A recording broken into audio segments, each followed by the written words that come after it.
Muy buenas tardes.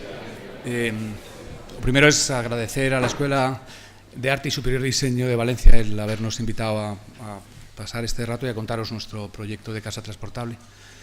La verdad es que cuando me llamaron y me propusieron venir a dar una charla y que tenía que durar 40 minutos de la casa transportable, me quedé un poco asustado porque la casa tiene 30 metros cuadrados, con lo cual un minuto y pico por metro cuadrado podría hablaros de todos los tornillos de la casa, con lo cual iba a ser bastante aburrido. Con lo cual no he hecho mucho caso. Os voy a hablar de la casa transportable, pero voy a contaros cómo hemos llegado a ella, quiénes somos y sobre todo cuál ha sido el proceso hasta llegar a la casa, y luego, desde luego, hablaremos de la casita.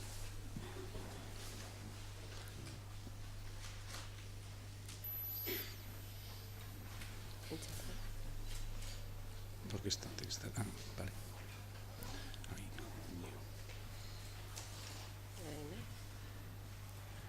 no. Disculpad. Perdonad. Bueno, me llamo Ignacio Lechón, ella es Camino Alonso, somos ambos arquitectos y en el año 1999 creamos Abaton. Abaton es una empresa que no es solo estudio de arquitectura, nació con una vocación de ser más que un estudio de arquitectura, con la vocación de construir las cosas que proyectábamos y dar ese paso, no solo de trabajar en el plano proyectual, en el plano del papel, sino poder hacer y, de alguna manera, librarnos de las limitaciones que establecían los clientes.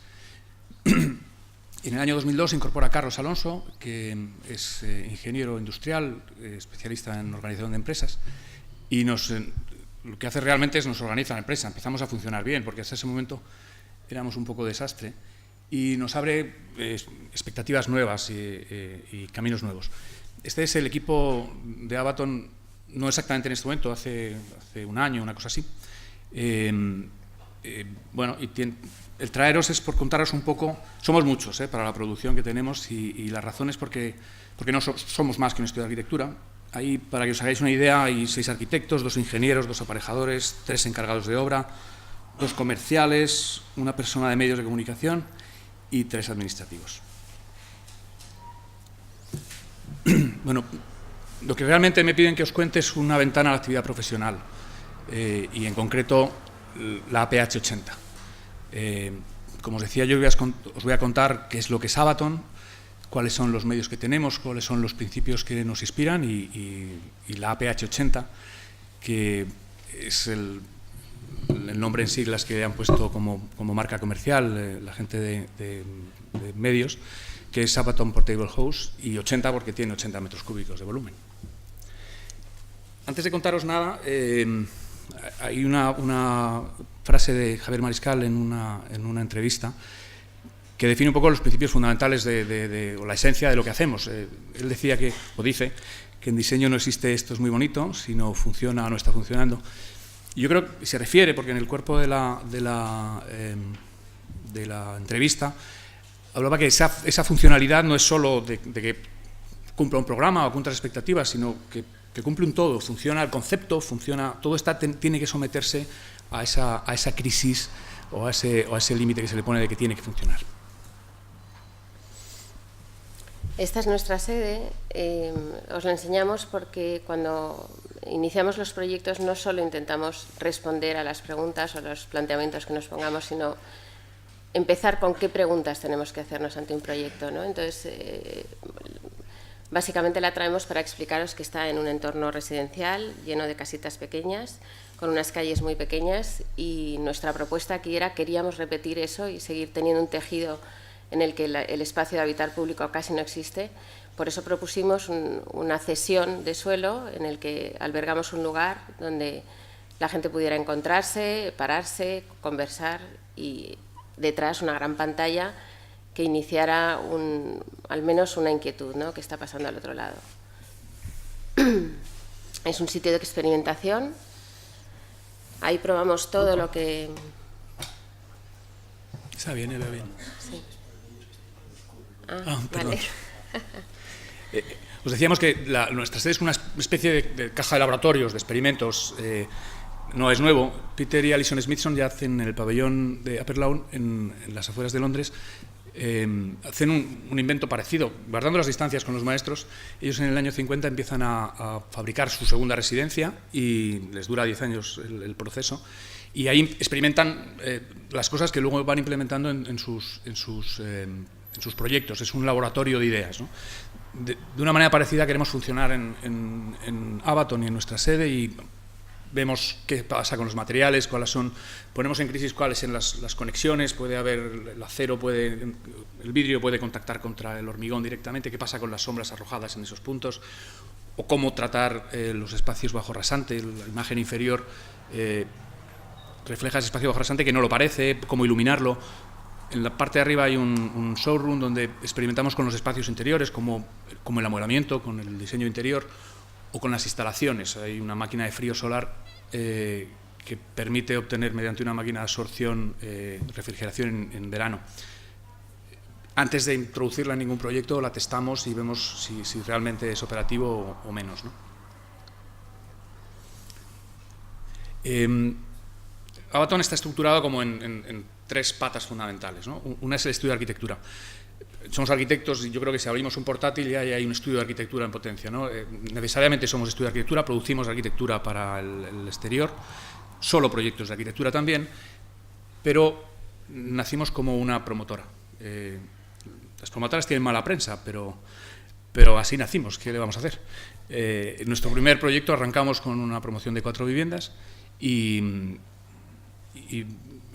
nos planteamos retos como no ser una promotora convencional, y ahí nos autoimponemos limitaciones. No hay 2 edificaciones que sean iguales,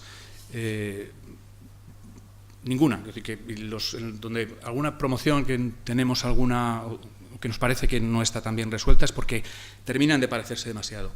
Cada una tiene que responder al entorno concreto en el que está implantada. Ahí tenéis, por ejemplo, una operación que hicimos en Torrelodones, en las que con una orografía muy compleja teníamos que resolver viviendas. Compramos esto a otro promotor, que su solución final a este proyecto eran viviendas exactamente iguales que se adosaban, no sé muy bien de qué manera, porque el territorio solamente podía ser alterando completamente el territorio, cosa que a nosotros nos parece que no debe ser, ¿no? Llegamos también a la conclusión de que los niveles de calidad que estábamos exigiendo nos obligaban a ser constructora también, a construir nuestros propios edificios y nuestros propios proyectos. Y prácticamente a la vez nace Abaton Constructora. Estas 3 patas hacen que podamos dedicar más dinero a la arquitectura. Y me explico. Agrupamos los márgenes de cada una de las partes de la empresa, y podemos dedicar, teniendo unos beneficios razonables, dinero a que las calidades de la arquitectura producida y los materiales que utilizamos sean mejores, ¿no? Nuestro campo de acción es fundamentalmente el residencial, el uso residencial, aunque hemos hecho algunos proyectos de oficinas o algunos proyectos para restaurantes. Fundamentalmente hacemos residencial, o bien unifamiliares o bien bloques como este, que es un círculo. También hacemos rehabilitación, cada vez más hacemos rehabilitación, probablemente porque el mercado está llevándonos a ese tipo de intervenciones. En el ámbito rural, como es el caso de esta vivienda en Cáceres, o bien últimamente en el centro de Madrid, que es donde tenemos nuestro estudio. Y hacer rehabilitación no significa que tengamos que renunciar a un lenguaje completamente contemporáneo, ni siquiera en el ámbito rural. Esto corresponde a la imagen de la vivienda en Cáceres. Como final de ese proceso, hemos acabado también haciendo arquitectura interior, completando todas las partes que creíamos que componía la obra global, ¿no? Y de ahí, cada vez más asociado fundamentalmente a rehabilitación, estamos haciendo arquitectura de interiores. Nosotros no somos un estudio de arquitectura que funcione dentro de los concursos, el camino profesional no nos ha llevado ahí, somos una empresa comercial y hemos sido muy conscientes de que teníamos que estar presentes en los medios para que se nos conociera, para poder tener repercusión, para poder llegar al mercado. Así pues hemos dedicado un esfuerzo importante a tener una página web fácilmente accesible, fácil o por lo menos agradable de ver.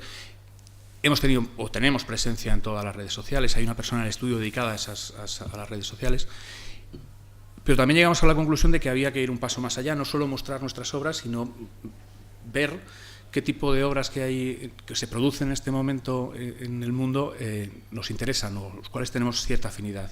Hicimos un blog que se llama Despierta y Mira, en el que no es un blog de opiniones, es un blog en el que subimos los proyectos con los cuales tenemos afinidad, no solo en el campo de la arquitectura, sino en el campo de la moda, en el campo del diseño, de las artes.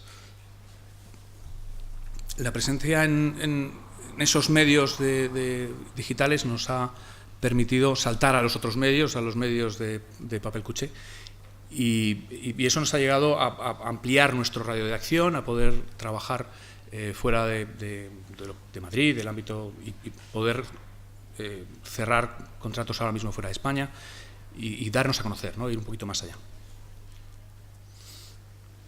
Os queremos contar un poco también los principios de Avaton antes de explicaros la transportable, para que entendáis lo que ha supuesto para nosotros el reto y el cambio de visión, ¿no?, en nuestro trabajo habitual.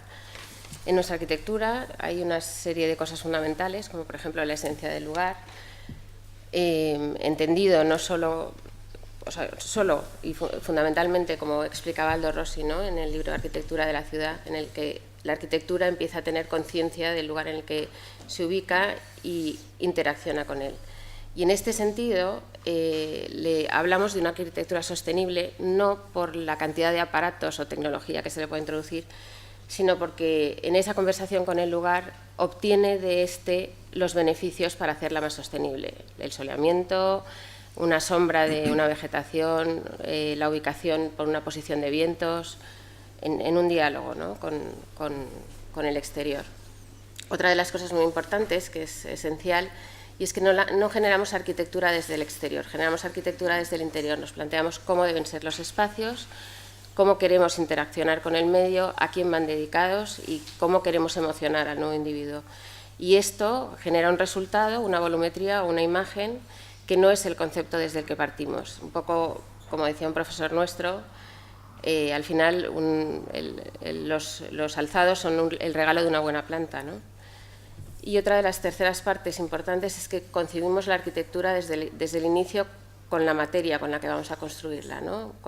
Intentamos que la materia forme parte de la arquitectura, que la condicione y la regule, que nos aporte la sensibilidad, el olor, la textura, el color, y que forme parte como una cosa presente y consciente, ¿no? Trabajamos con hormigón, intentamos siempre que no haya revestimientos. Si los materiales con los que construimos pueden ser la esencia propia de la arquitectura, intentamos no taparlos. En ese sentido somos un poco arquitectos clásicos, ¿no? Es decir, que no estamos próximos en el sentido a Toyo Ito o al estudio Sana, que están queriendo hacer arquitecturas casi visibles, ¿no? Casi piel solo. Nosotros, si acaso nos parecemos a alguien, guardando las distancias, es a Peter Thurton, que utiliza la masa como generador de la propia arquitectura. Al menos esa es la idea de partida, ¿no? Bueno, los detalles para nosotros son vitales, somos constructora. Tenemos que hacer realidad las cosas que proyectamos. No podemos ser los arquitectos que definen un proyecto y no saben todavía cómo construirlo hasta que no la constructora ha entrado en el juego. Y para nosotros el detalle es importante.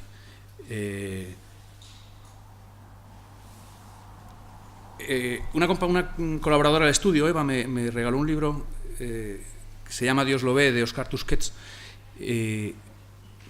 porque estaba sorprendida de mi obsesión porque las instalaciones que no quedaban vistas estuvieran ordenadas, que todos los tubos estuvieran rectos y aquello estuviera en orden aunque no sea visible. A mí me parece que ese orden interno de los detalles y aparece luego en la arquitectura, se refleja después en la resolución espacial y, bueno, mucho mejor que yo lo dice Emil Cioran. que decía: deberíamos comportarnos como si tuviéramos cuentas que rendir a un Dios inteligente, llevar el prurito de probidad intelectual hasta la manía del escrúpulo.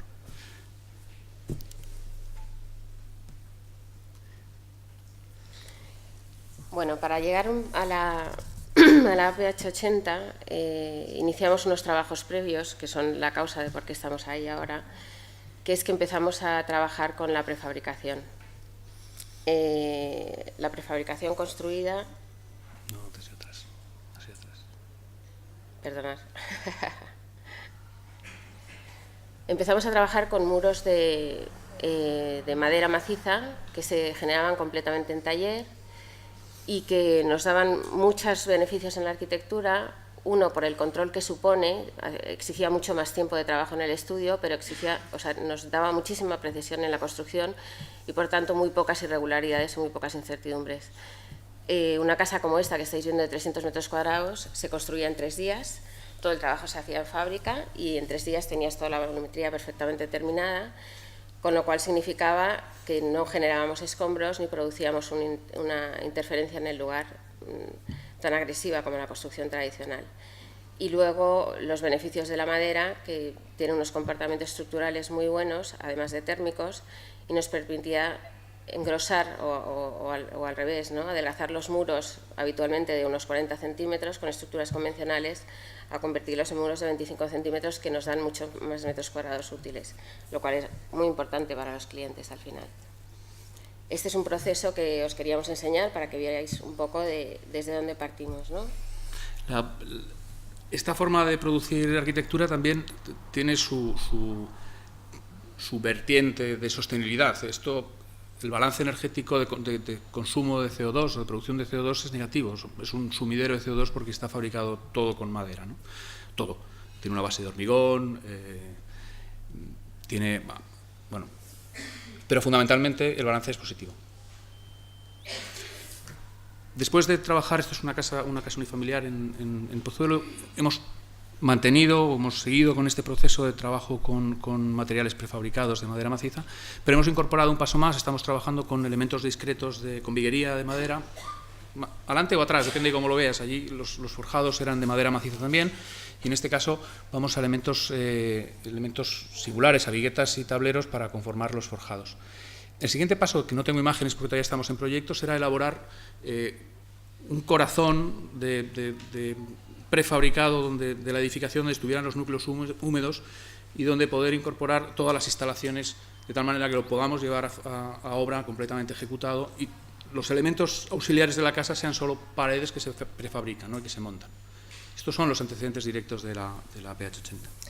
Antes de todo esto, en una época en la que nos hizo falta, trabajamos con contenedores marítimos, a lo que me imagino estáis más habituados a ver, y bueno, pues al final, por necesidad, nos tuvimos que construir un trozo de estudio, abriendo con un soplete directamente y ubicando unos puestos de trabajo, aislando térmicamente y dándole unas condiciones de habitabilidad suficientes. Pero no es esto lo que queríamos hacer ahora, estábamos investigando en otros aspectos. Bueno, y esto es la APH80, es un módulo de vivienda mínima transportable. Es una experimentación del estudio, esto es un prototipo y surge de la investigación del trabajo en el estudio, no es un encargo, lo hemos hecho con fondos propios y bueno, parece que sí, que tiene respuesta y que hay gente que está interesada en implantarlas, ¿no? El producir la PH80 ha sido un reto para el estudio porque rompía los principios generales, ¿no? Todo lo que os hemos contado al principio de qué es lo que inspiraba nuestra arquitectura, pues aquí no sirve. Teníamos que plantear las cosas de una manera distinta. Y no sirve fundamentalmente porque esto está en el límite de la arquitectura, porque ya partimos de la forma como un objetivo a priorístico. Tenía que ser de una determinada forma que supusiera una arquitectura reconocible como una vivienda, y ahí utilizábamos el criterio como un icono. También está en el límite de que no sabemos si es una arquitectura o es un producto industrial. También es una arquitectura sin forma, no tiene nada que haga referencia a arquitectura, no tiene aleros, no tiene nada, ¿no? Y es una arquitectura que no puede referenciarse con ningún lugar.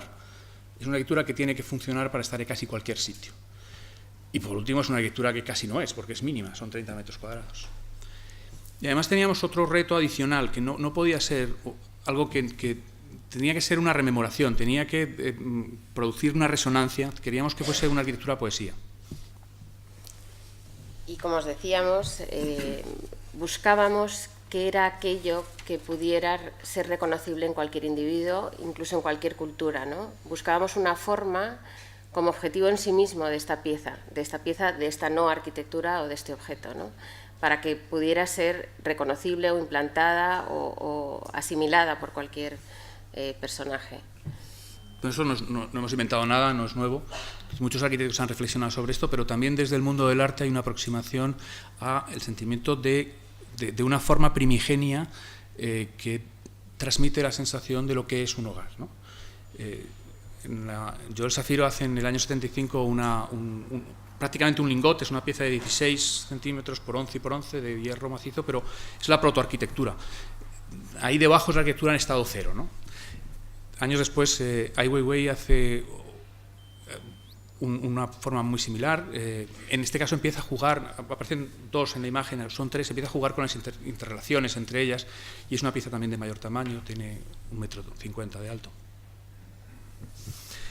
Os decía que nos parece que es una arquitectura límite en cuanto que prácticamente es un producto industrial. De hecho, se produce en taller completamente, se prefabrica, se monta en taller, se transporta y se instala.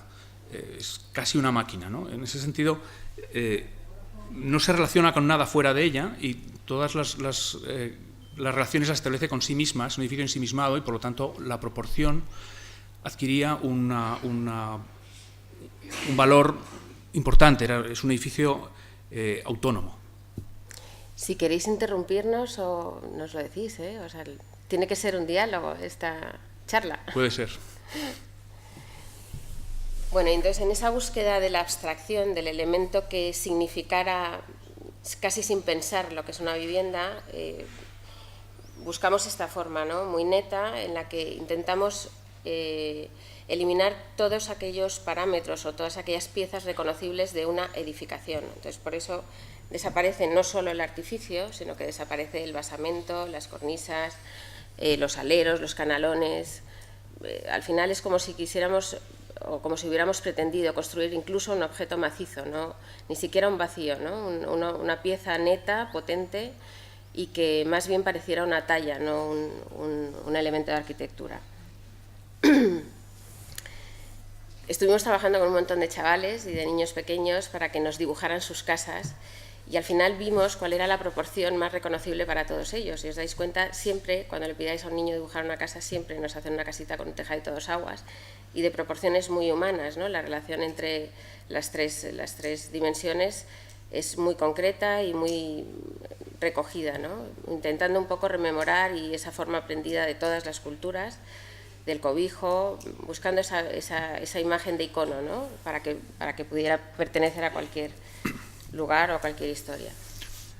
También es una arquitectura sin lugar. No tiene referencias, no tiene paisaje, no tiene ninguna orientación. Fijaros que es todo lo que decíamos que era nuestro punto de partida para empezar a trabajar, ¿no? Pues nada de eso funciona aquí. Algo parecido produce Aldo Rossi en el año 79 con el Teatro del Mundo. Es una pieza que estaba montada sobre una barcaza y que podía navegar por los canales de Venecia o por la bahía de Hudson o por cualquier sitio. Ni siquiera tenía terreno, era una arquitectura itinerante, ¿no? De esta misma manera, nosotros creemos que la PH 80 puede estar en los fiordos noruegos, dialogando perfectamente y sin estridencias con las rocas, o puede estar en la cubierta del edificio Metrópolis en plena Gran Vía de Madrid. Es un poco buscando a Willy, lo sé, pero está por aquí abajo. O bien puede estar en Kioto, en relación con un edificio, con un templo japonés. No creemos que sea una arquitectura invisible, creemos que es una arquitectura silenciosa. Atemporal. Y la limitación más importante al final era la limitación del transporte, ¿no? El hecho de que una de las voluntades era que pudiera ser llevada a cualquier lugar y por tanto de manera sencilla, y por tanto queríamos que se pudiera alojar en un camión convencional, sin ayuda de policía ni ningún transporte especial. Entonces teníamos absolutamente condicionada el largo, el ancho y la altura, además del peso, por un tema de descarga. Aquí los límites que tenemos son los de transporte por carretera, lo que cabe en una góndola, ¿no? Son 9 metros de largo, 3 metros de ancho y 3,5 de alto. El gálibo normal de transporte en carretera son 4,5, la góndola se lleva 1 metro, pues al final nos queda ese espacio. Teníamos también la limitación del peso. Esto es importante, la elección de los materiales. Y el peso por 2 razones. Uno, porque había que levantarlo con una grúa y tenía que ser una grúa que no fuese una grúa especial. Y por otro lado, queríamos que se pudiera localizar en cualquier sitio, que no necesitara cimentaciones especiales o ni siquiera necesitaba cimentaciones.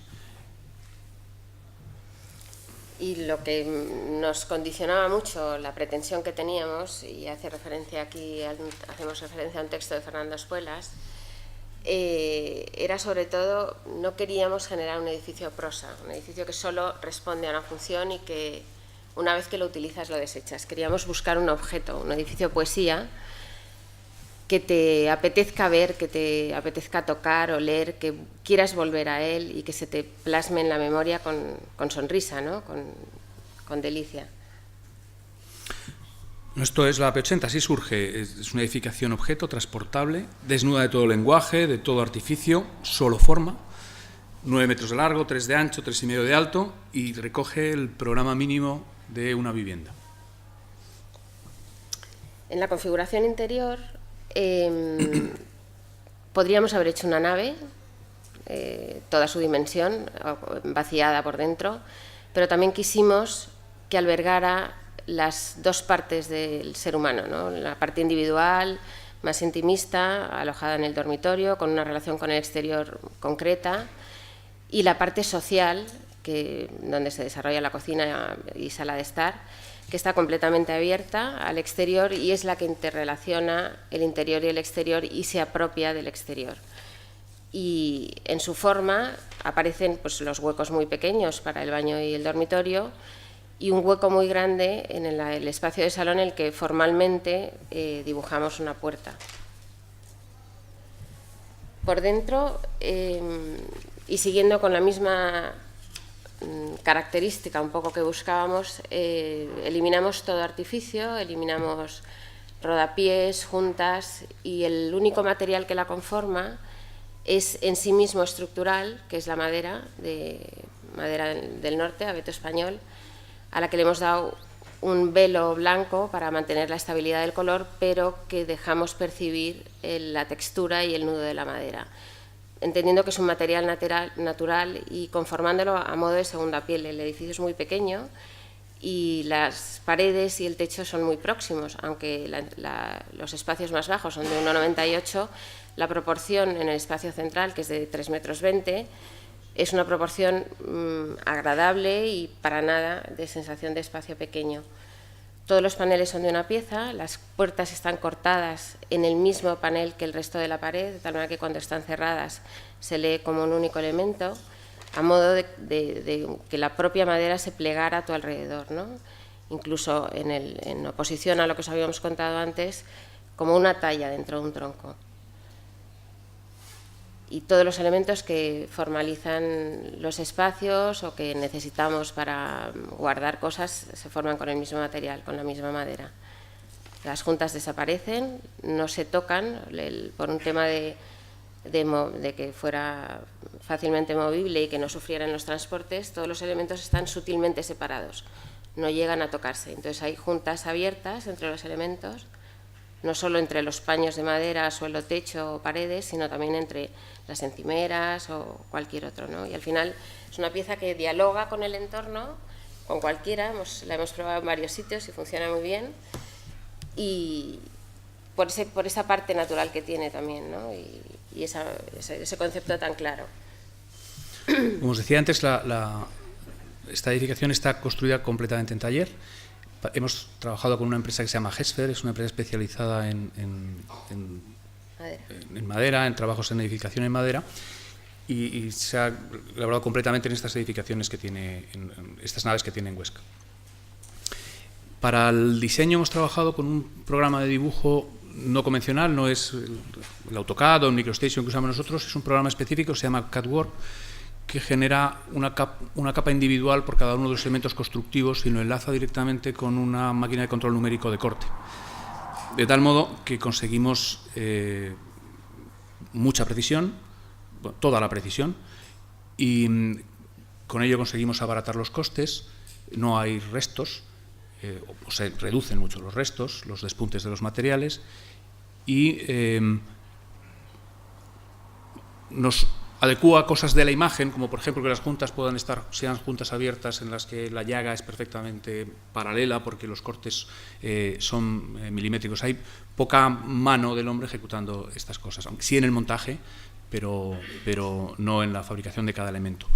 Es una estructura, como veis en la imagen, de elementos discretos de vigas y pilares, que tiene las juntas atornilladas mediante elementos metálicos, mediante chapones metálicos que le dan cierta rigidez. Luego os contaré, son por los problemas del montaje. Necesitábamos una mayor resistencia de los nudos para que funcionara bien a la hora de ser colgada. En la parte interior tiene un tablero de macizo de pino de 15 milímetros de espesor, que es estructural, está resolviendo los problemas de arrastramiento de la estructura, de tal manera que no necesitáramos añadir más peso y añadir más material para resolver los problemas de estabilidad estructural. Tiene dos capas de aislamiento, una interior de lana de roca, que es un aislamiento flexible de 6 centímetros, que nos permite pasar las instalaciones y tiene un comportamiento acústico mejor al ruido de absorción, de impacto. Y tiene una capa de aislamiento exterior de poliestireno extruido de alta densidad, que es rígido y nos permite fijar con más facilidad la impermeabilización, que es una lámina de PDM, una lámina plástica de PDM. La parte superior necesitaba un arrastramiento adicional y por lo tanto tiene un tablero adicional, un tablero fenólico también de 15 milímetros, que nos permitía de nuevo conferir mayor rigidez a la cubierta.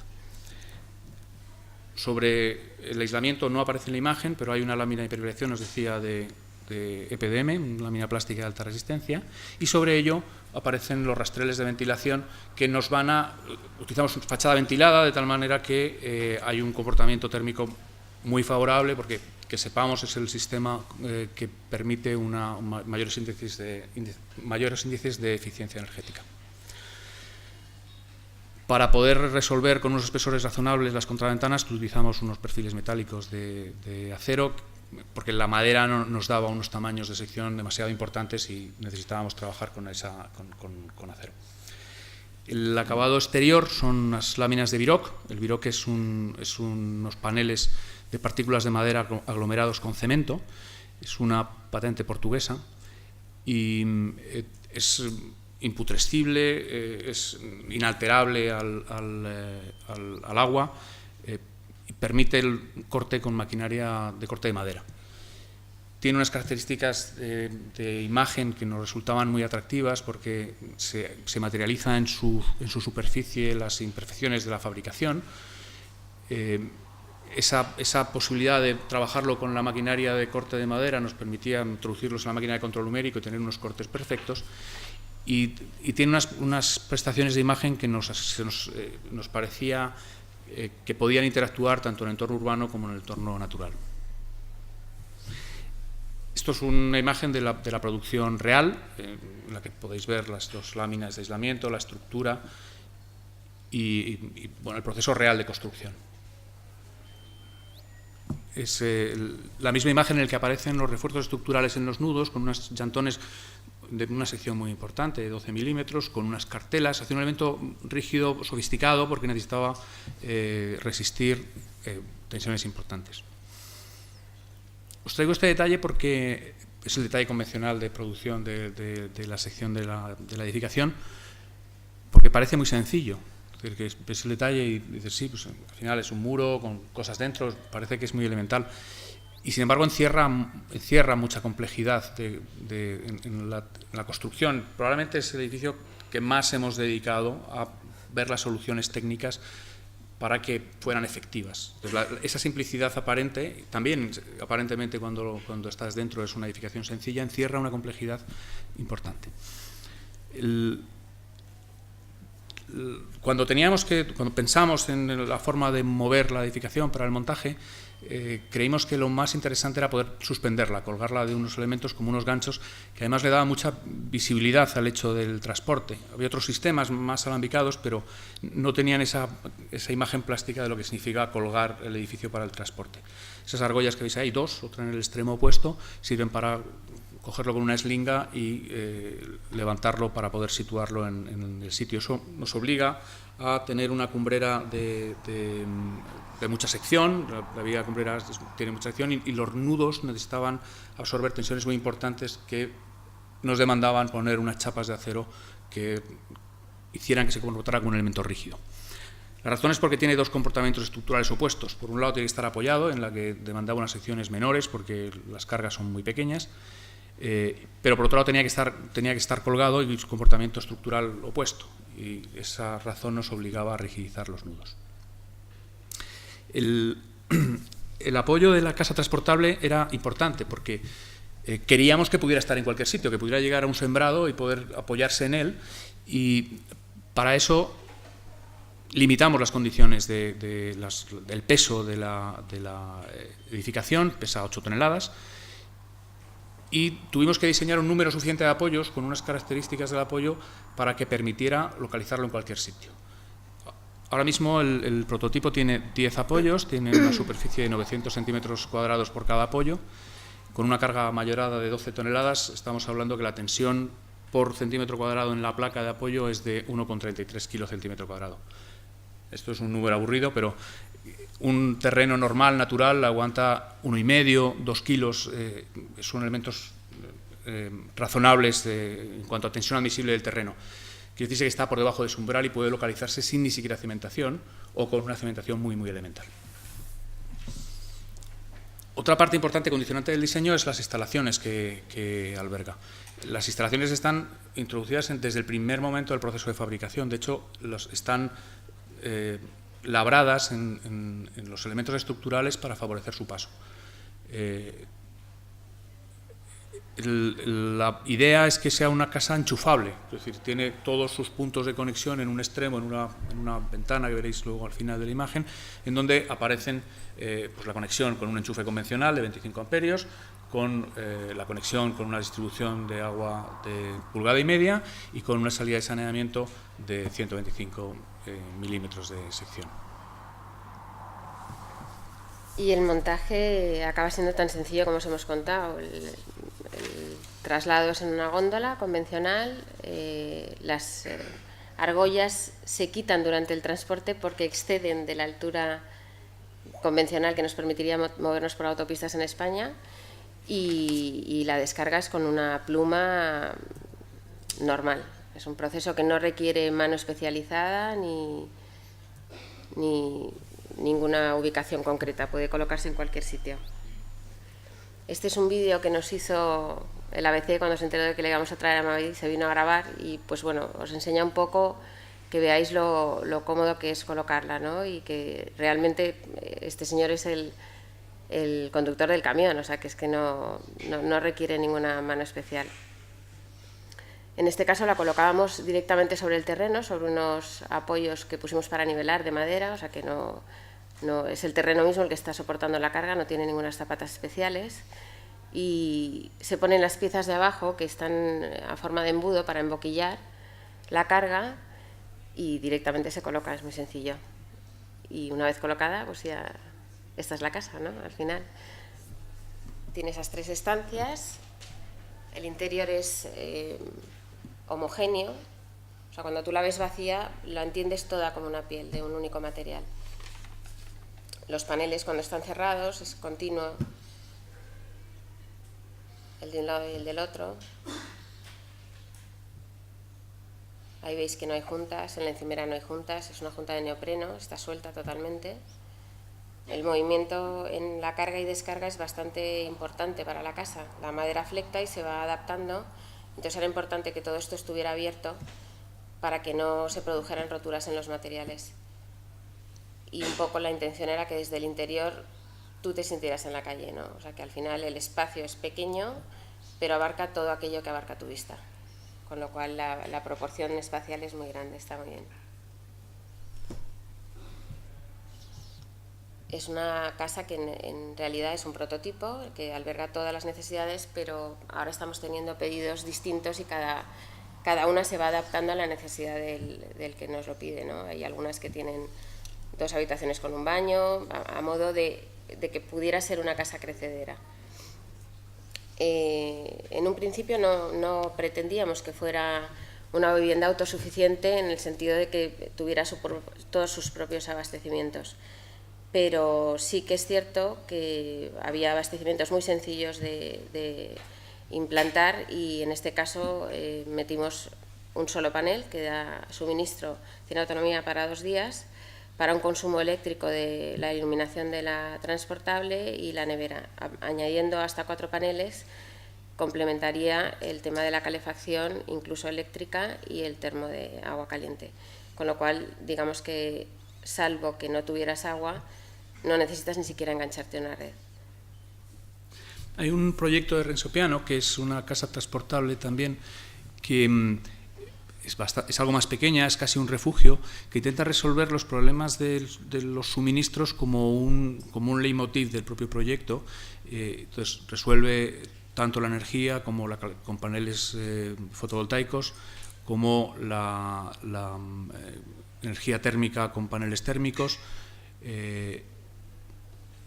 la depuración del agua con unos depósitos que se producen reacciones anaeróbicas, y aquello depura de alguna manera como si fuese una pequeña fosa séptica, e incluso el suministro de agua con unos depósitos incluidos en la estructura. Bueno, es una experiencia que estuvimos viendo la posibilidad de poder implantarlo, pero creíamos que tenía que dar un registro más amplio, que probablemente muchas de las posiciones o de la localización que va a tener esta casa transportable es en entornos urbanos que tienen los suministros abastecidos, y que no era necesario ese esfuerzo, no por el esfuerzo intelectual de pensar en los sistemas, sino el esfuerzo económico que supone dotar de todos esos juguetitos en la construcción. Y entendimos que era mejor esto, y poder implementar después, si es necesario, para casos concretos, las necesidades de suministros y de depuración o las cosas que hiciera falta, ¿no? Esto es la casa transportable, esto es lo que hemos podido contar. Voluntariamente nos hemos apartado de los modelos de casa prefabricada que existen en el mercado, porque no solo queríamos responder al programa y resolver el programa y las instalaciones y la energía, sino que queríamos que fuera un edificio sensible, que pudiera alcanzar la categoría de un edificio poesía. Y bueno, en contra de lo que todos en el estudio, cuando empezamos con este proyecto, todo el mundo nos decía: qué contradicción, qué estáis haciendo, os vais a estrellar. Al final ha resultado que es un producto que todo el mundo tiene interés, se está publicando muchísimo, mucho más de lo que nosotros teníamos pensado, y con esto es un ánimo, ¿no?, a los que estáis estudiando, que peleéis por las cosas, que tengáis ideas, las trabajéis y probablemente salgan. Hay que trabajar duro, pero las cosas acaban saliendo. Muchas gracias.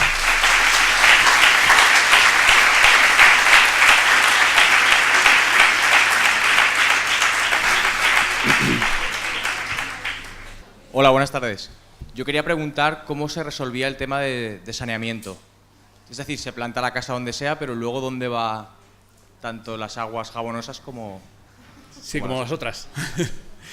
Sí, a mí me sorprendió mucho porque en uno de los foros de esta plataforma arquitectura, un foro de arquitectura, publicaron el post de la casa transportable, y había muchas preguntas en esa dirección. No está resuelto explícitamente, es como una caravana que tiene una conexión de salida para poder conectarse a un sistema de saneamiento. Y lo hicimos de forma voluntaria. Hay sistemas que permiten resolverlo, hay inodoros secos, hay sistemas que lo pueden resolver, pero eso digamos que sería la categoría de las casas que quieren ser autosuficientes, o que quieren poder localizarse en un lugar que no tuviera ningún servicio, y esto no necesariamente tiene que ser así. Al ser un prototipo, creíamos que pudiera abarcar la máxima de todas las posibilidades, ¿no? Al final, resolver las aguas sucias es una fosa séptica que se puede previamente a incorporar la casa, implantarla en el territorio y conectarse, ¿no? No es algo que tecnológicamente no esté resuelto.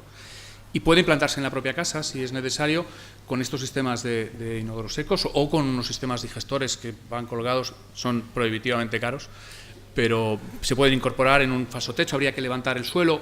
Técnicamente se puede resolver, pero no nos parecía que fuese una prioridad en este prototipo.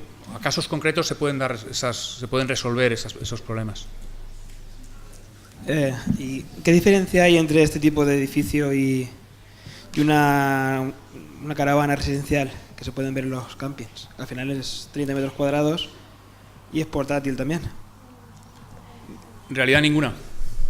De uso, de funcionalidad, probablemente ninguna. De percepción o de propuesta de espacio, no estamos hablando de lo mismo, ¿no?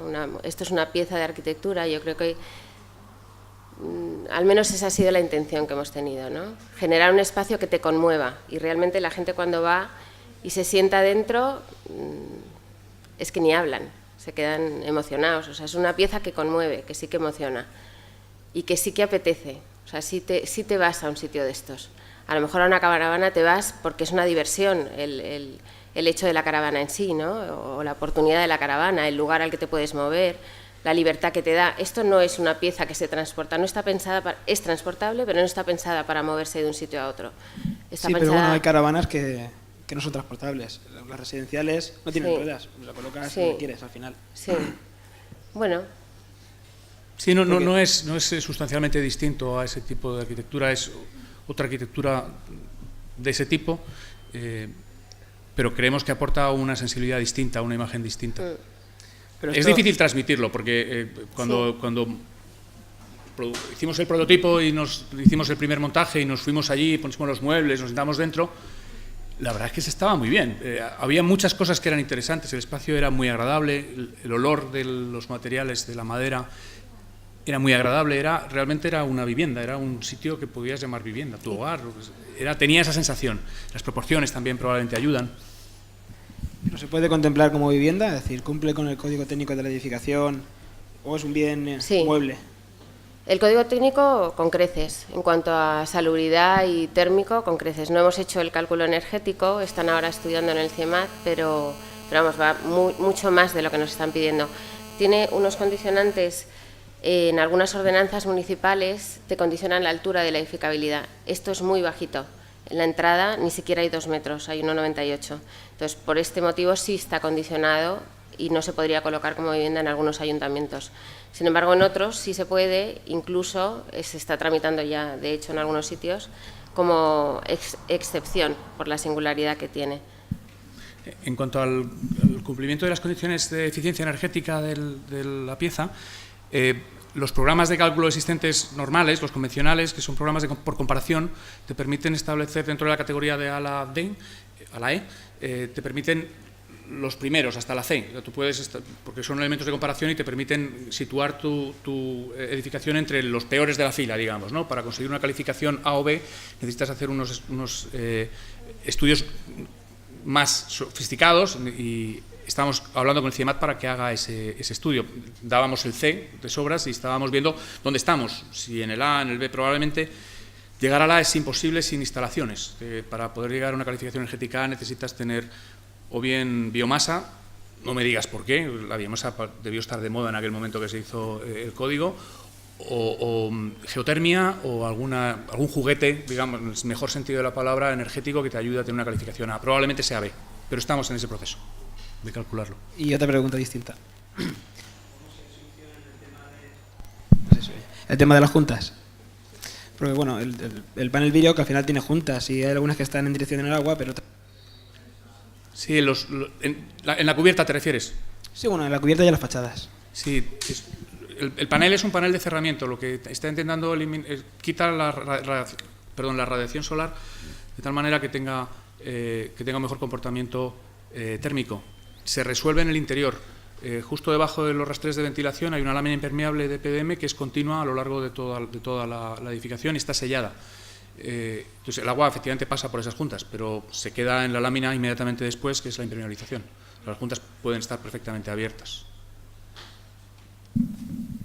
De acuerdo, gracias. Nada.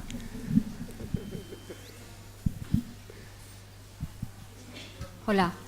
¿Hacéis algún estudio en el terreno antes de situar la casa? Porque habéis dicho que tenéis una limitación de peso, evidentemente por el transporte y por la cimentación, vaya. Pero claro, no todos los terrenos son iguales. Entonces, ¿qué calculáis un poco la...? ¿Entendéis? Sí. Digo, no sé si se me oye o no se me oye. Sí, perfectamente.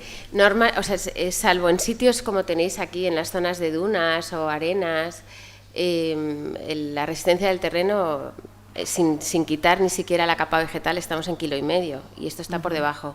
Entonces es muy raro que tuviéramos, que nos tuviéramos que preocupar por eso. Pero sí que si la gente tiene dudas, por supuesto, se hace un estudio geotécnico. Lo que pasa que... La principal limitación no es tanto el peso, sino la nivelación. La nivelación, sí. Los cálculos, os hacía unos cálculos muy rápidos en los que os decía que la resistencia, la tensión en las placas de apoyo es de 1,33 kilos centímetro cuadrado. Ya mayorada la carga, probablemente estemos en torno a 1 kilo, es el cálculo real, sin mayoración. Sin embargo, si no tenemos una buena nivelación, la sobrecarga que puede tener alguno de los apoyos es mayor y eso es lo que puede ser un factor más limitante. Pero 1 kilo lo resiste en cualquier sitio. Un sembrado, la primera localización que hicimos de la casa transportable fue en un sembrado ahí cerca de Huesca, de la fábrica, y nos posamos en el rastrojo. Y no hubo deformaciones, no hubo movimientos, porque incluso con terreno natural, después de todo el proceso de cultivo, es decir, no está recién arado, permitía el apoyo de la edificación. O sea, que sí que directamente niveláis la zona, sí. La preparáis previamente. Esa es la principal limitación, la nivelación. Con una cama de arena compactada es suficiente, no hace falta ni siquiera hormigón, ¿no?, para el apoyo. Probablemente es mejor tener una capa perfectamente nivelada de hormigón porque nos permite una mayor libertad. Los montajes que hemos hecho en edificios que no eran horizontales, el último que aparece en el vídeo del ABC, tuvimos que hacer unos apoyos de bloques de madera, de bloques de madera maciza apoyadas sobre una cama de arena, y lo importante fue nivelar la cama de arena para que aquello apoyara bien. Y no hemos visto deformaciones, porque teníamos miedo de que se produjeran deformaciones en la estructura, porque los apoyos diferenciales fueran tan grandes que introdujeran torsiones en lo que es el bloque de estructura, y no se han producido. El prototipo lo estamos sometiendo a todo tipo de torturas, entonces vamos a ver qué pasa, cuánto da de sí, qué problemas nos plantea. Si hemos encontrado un problema, que se nos descuelga un poquito las contraventanas que tienen un vano de 2 metros y algo.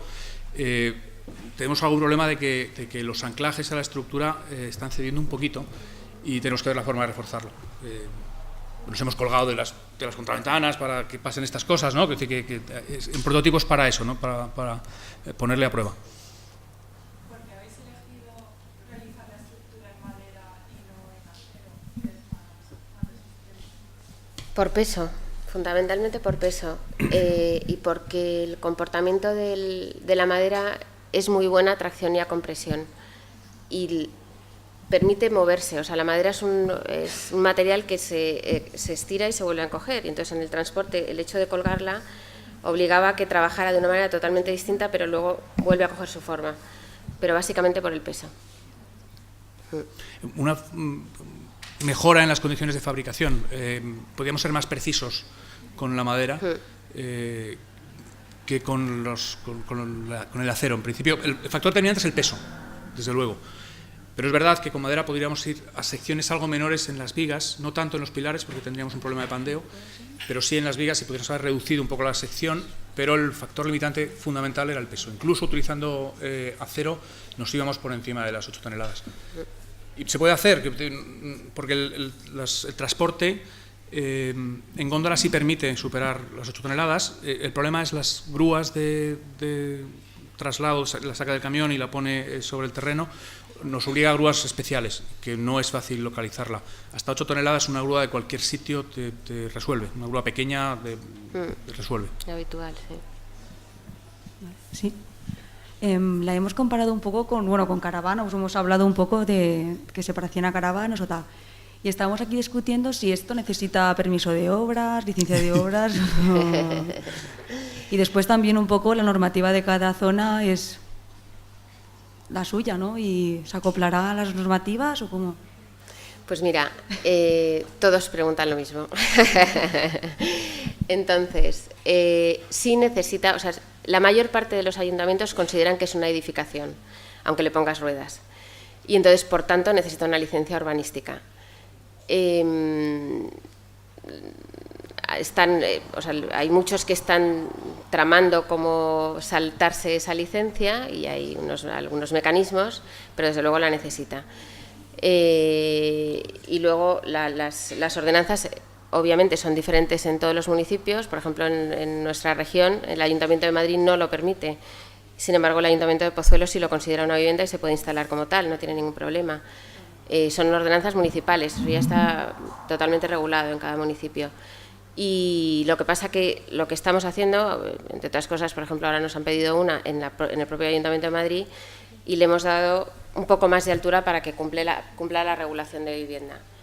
Es más, nos lo han pedido en 2 alturas y vamos a poner 2 transportables. O sea que es como un módulo, un prototipo que nos sirve para trabajar muchas otras cosas. Es como un proceso de investigación con el que podemos llegar a muchas otras cosas. Nos están pidiendo casas que de momento son pues que el hijo se ha vuelto a casa porque se ha quedado sin trabajo y le han puesto la casita en el jardín.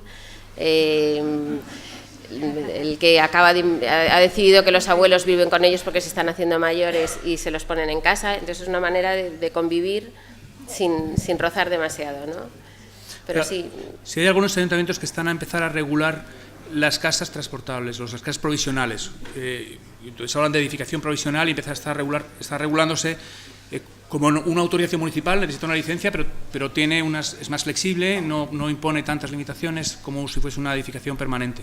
Eso está cambiando. En España no hay tradición de este tipo de edificaciones y es verdad que la regulación urbanística no está adecuada todavía, pero sí hay una adaptación. Sí. Por ejemplo, en Inglaterra, que hay mucha demanda de este tipo de edificaciones porque llevan haciéndolas toda la vida, el trabajar con madera, hay una regulación específica que te permite colocar una vivienda si justificas que la persona que tiene que habitar conmigo necesita una ayuda. Y entonces te permite trasladar a tus padres al lado, aunque dejes de cumplir las ordenanzas de retranqueos o de ocupar los espacios, entre comillas, libres o aumentar la ocupación o la edificabilidad de los sitios, siempre y cuando justifiques que es una necesidad personal que tienes por padres, por minusválido o por lo que sea.